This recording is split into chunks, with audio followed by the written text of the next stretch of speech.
What's up everybody? Welcome back to the channel. Today I'm doing a follow-up review on the 8 kilowatt diesel heater by VEVOR. There's 5 things you need to know before running it. Can you benefit from a heater like this in your space? Stick around to the end of the video and we'll find out.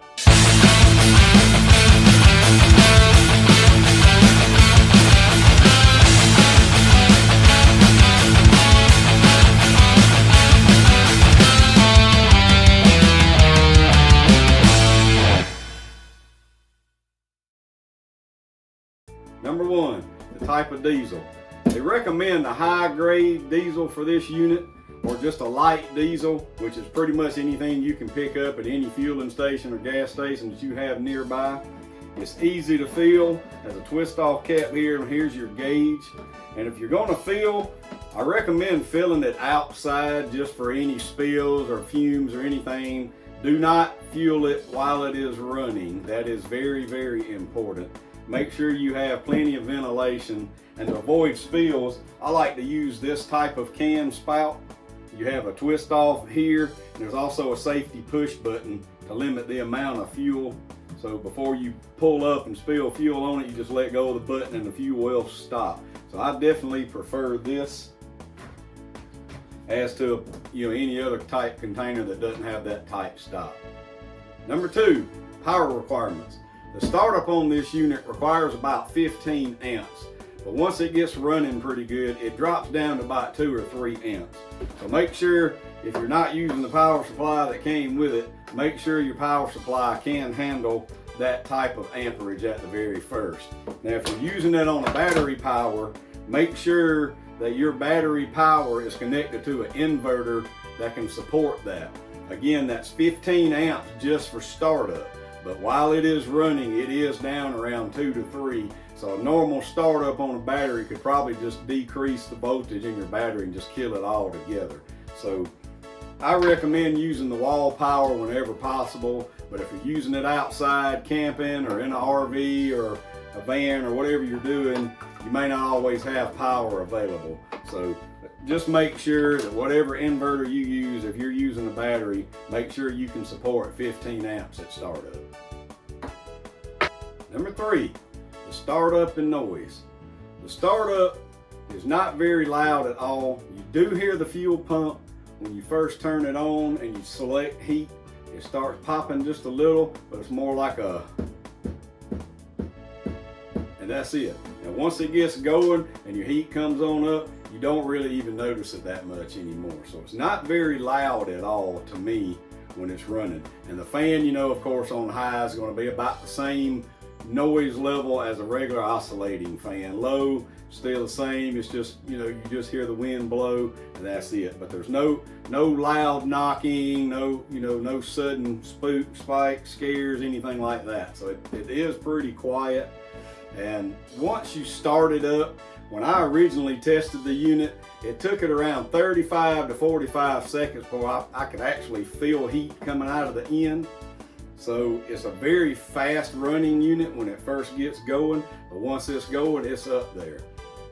If you're camping out or you're staying in an RV somewhere and you don't have heat and you got a way you can run the exhaust outside, this would be ideal for anybody that's staying in a camper, an RV, or it's portable. If you're running it off an inverter, not the power supply, you could put it inside a combine or any kind of sealed compartment cabin. It would be great. It would be great for that. Number 4, output. If you run it on low, you can get about 18 to 20 hours. I have ran it before on high, and I got around 7 hours, maybe 15 minutes, and it would have went longer than that, but the fuel had gotten way down toward the bottom of the gauge, and I did not want to run it dry. I don't know if that would cause an issue, but I just didn't see any point in running it dry. So, but as far as running it on low, you can run it up to probably 18 to 21 hours depending on your environment. And now if it's negative 20 outside, those numbers can kind of vary for you. But it did do very well on testing it for that long, and no issues, no sudden change in noise, no smoke, anything. So it did very well on the output. Number 5, maintenance. It's very low on maintenance. It's always recommended to run it on high at least 15 or 20 minutes, maybe a week, maybe every couple of days, to try to burn out any soot that's built up inside here. The back does have your intake fan on it. I'll turn it around so you can see that. Now, I've been trying to come up myself with some kind of filter or either a hose to run off of the back to run outside of my building, maybe another filter on the outside, because I am in a working wood shop and it does get dusty in here. But I've not noticed anything as far as that, but I know over time dust will build up in this unit. So I'm trying to come up with a way on that. If you have any ideas on that, drop them in the comments below. I've been thinking about maybe a coffee filter with some magnets around it, or just another like a dryer vent hose running out. But as long as you don't let the soot build up in it, it runs pretty good. So if you can make sure, never unplug it from power while it's running. When you get ready to shut it down, just tell it to shut down on your app or on the front unit here, and just let it go through its cycle. It's usually 4 to 5 minutes. I have done it and it shut off in 6. So just let it burn out all the fuel. It will kind of increase just to burn out all the stuff. But other than that, you don't really have to do a whole lot of maintenance on this unit. Now, if you start getting on the inside, then you may want to contact the manufacturer for that. But I mean, I have had success with it so far. We haven't got really cold just yet, but I did on my port. When I ran my exhaust port, I picked up some new hoses, and these came from VEVOR.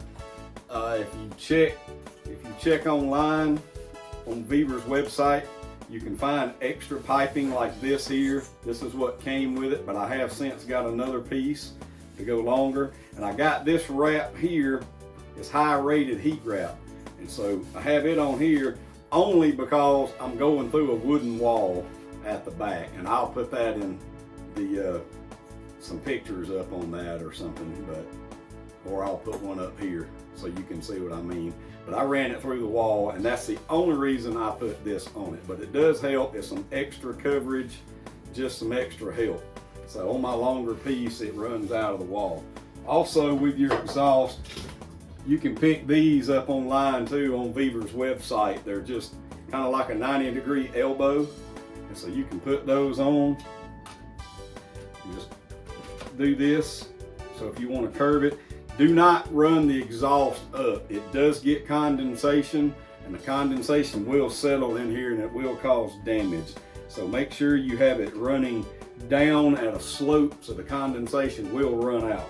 So that's why I have mine this way. I originally had it mounted this way, but I disconnected it just to, show you in the video a few great things about this heater. And there you have it. It's 5 things you need to know before owning this 8 kilowatt diesel heater by VEVOR. I've had a great experience with this heater so far. I'm looking forward to running it this winter. Right now it heats up the shop pretty quickly, but we're only having about 50 degrees outside right now. So when it gets a little cooler, I'm very excited to use it. I want to thank VEVOR again for allowing me to do this video and sending me this heater. I greatly appreciate you guys. Y'all make some good tools. I've really enjoyed using all the ones that I own. If you have any questions, drop them in the comments below. I do get back to each and every one of you that has anything to say, comment, or ask. I will get back to you. So thank you so much for watching this video. I'll see you on the next one.